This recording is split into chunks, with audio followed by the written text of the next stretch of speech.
The sight of Mohawked paratroopers donning face paint is undoubtedly one of the most iconic symbols of the US Army's 101st Airborne. While these men are commonly misidentified as Pathfinders, they were actually a combination of demolition men of the 506th Parachute Infantry Regiment and combat engineers from the 326th Engineer Battalion. The former are known throughout pop history as the Filthy 13, a classic tale of mavericks who excelled at their jobs even if they didn't care for the rigid underpinnings of military life. But that begs the question, what were demolition men, what was their purpose, and how did they operate? In this video, we're going to be covering the equipment, personnel, and doctrine of Parachute Regiment demolition units on D-Day, as well as examples of how they were tasked for the operation. However, we won't be covering Airborne Engineer Battalions, which were larger combat engineer units divvied up to tackle divisional objectives. If you want a full video on them, let us know in the comments.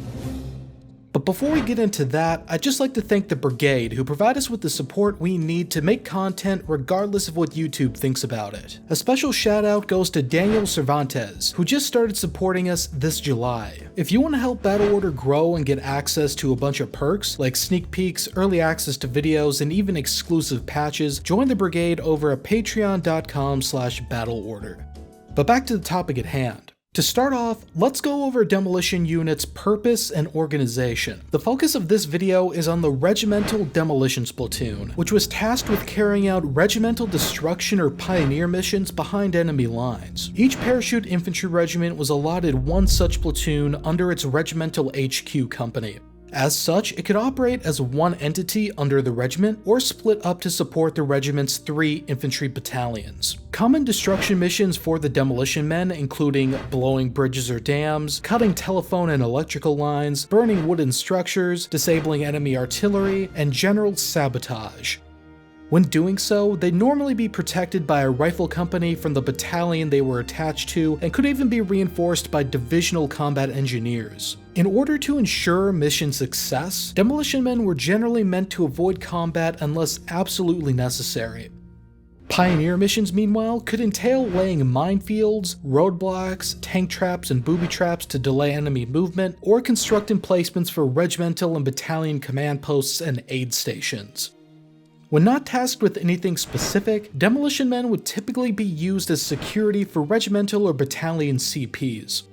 At the base of the demolitions platoon was the demolition man. Ranking private or private first class, each was trained as a demolitions expert and armed with an M1A1 carbine as per the TO&E. We do have a lot of photographic evidence of paratroopers armed with the M1A1 Thompson on D-Day, as the Airborne was more likely to take liberties with how they equipped their men. Many also continued to carry M1911A1 pistols unofficially, as they had been authorized them earlier in the war. But for the purposes of this video, we're just laying out how it was officially in the tables of organization. But back to it, 4 of these demolition men would form into a squad led by an assistant section leader ranking corporal, who was armed with an M7 grenade launcher in addition to their M1 rifle. Each battalion section then consisted of 2 of these squads, in addition to a general carpenter and a sergeant section leader.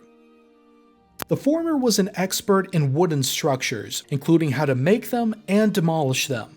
The latter, meanwhile, although the section leader on paper, was actually the true assistant section leader, as an officer from the platoon HQ would lead the section in the field. Demolition platoons had 3 battalion sections, called that because each section would normally be attached to one of the regiment's infantry battalions. One came under the leadership of a first lieutenant, while the other 2 were led by second lieutenants. These battalion demo officers would also act as the demolition authorities on the battalion staffs of wherever they were attached. With the officers, this made for 13 men per battalion section, hence the origin of Filthy 13 as referenced earlier. In addition to these men, the platoon HQ had a platoon sergeant, ranking staff sergeant and armed with an M7 grenade launcher, a bridge carpenter, ranking technician 5th grade, who like the general carpenter was an expert in wood structures and played a key part in advising the platoon leader in the construction and demolition. A general mechanic, also ranking Tech 5, responsible for making hasty field repairs and acting as an armorer artificer.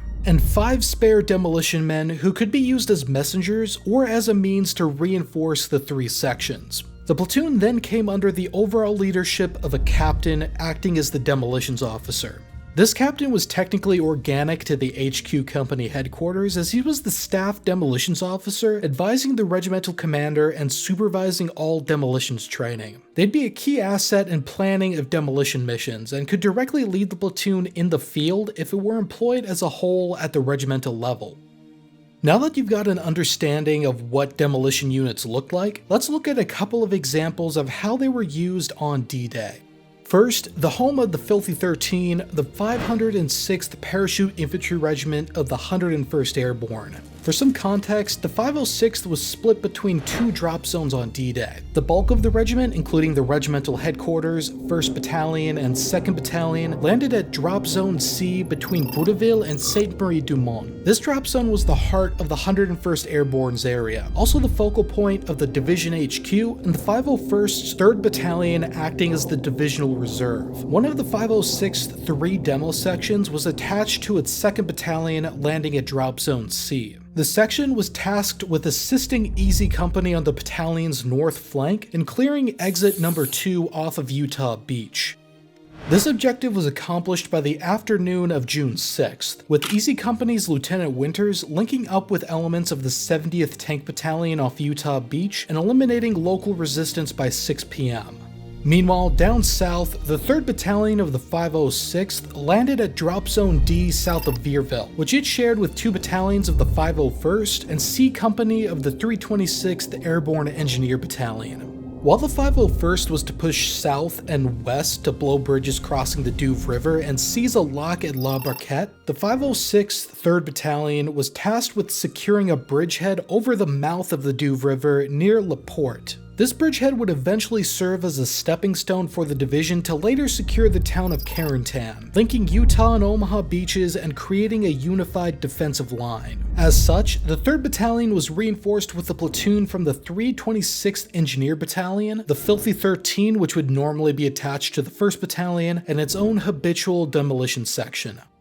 Although the 506th and 501st met heavy resistance at Drop Zone D, small groups of paratroopers were able to secure their assigned bridges. Early in the morning, anticipating a heavy German counterattack, 7 engineers and 2 regimental demolition men successfully rigged one of the bridges at La Porte to blow. They wouldn't have to do this, however, as elements from the 3rd Battalion continued to mass and were later reinforced by elements of the 327th Glider Infantry Regiment that landed at Utah Beach. Although they had taken friendly fire from a flight of P-47s that attempted to destroy the bridges on D+1, 3rd Battalion achieved its objective of maintaining a bridgehead over the Douve River. Moving north, our second case takes us to the 82nd Airborne Division, specifically the 508th Parachute Infantry Regiment, landing at Drop Zone N in the 82nd's southwest area. The regiment was responsible for preventing German counterattack against the division area by forming a defensive perimeter along the Douve River to its south and destroying any bridges crossing it. Its most active unit of the day would be the 2nd Battalion, which was tasked with blowing 2 bridges crossing the Douve at Etienneville and Bougainville-la-Bastille. To accomplish this, they were reinforced by their regular demolition section, plus 2 platoons from Company B of the 307th Airborne Engineers. To blow the bridges, 2nd Battalion's Company E would take one of the combat engineer platoons in a 5-man regimental demolition squad to destroy the bridge at Etienneville, while Company F would take the same and do the same at Bougainville-la-Bastille. Meanwhile, Company D and the battalion HQ's mortars would act in support of both, although Company E was supposed to receive priority as Etienneville was the battalion's primary objective. After the attack, the demolition section and engineers would be placed back under centralized regimental control. In the end, this all ultimately proved redundant as 5 Air Force P-51s succeeded in dive bombing and destroying the 2 bridges on D-Day. But the plan was a good example of how regimental demolition assets could be employed to tackle key objectives. If you enjoyed this video on airborne demolition units, check out this video where we explain the helmet markings used by the 101st Airborne Division on D-Day and after. We also look at the planned drop zones and just how inaccurate the division's landings ultimately were. We'll see you over there.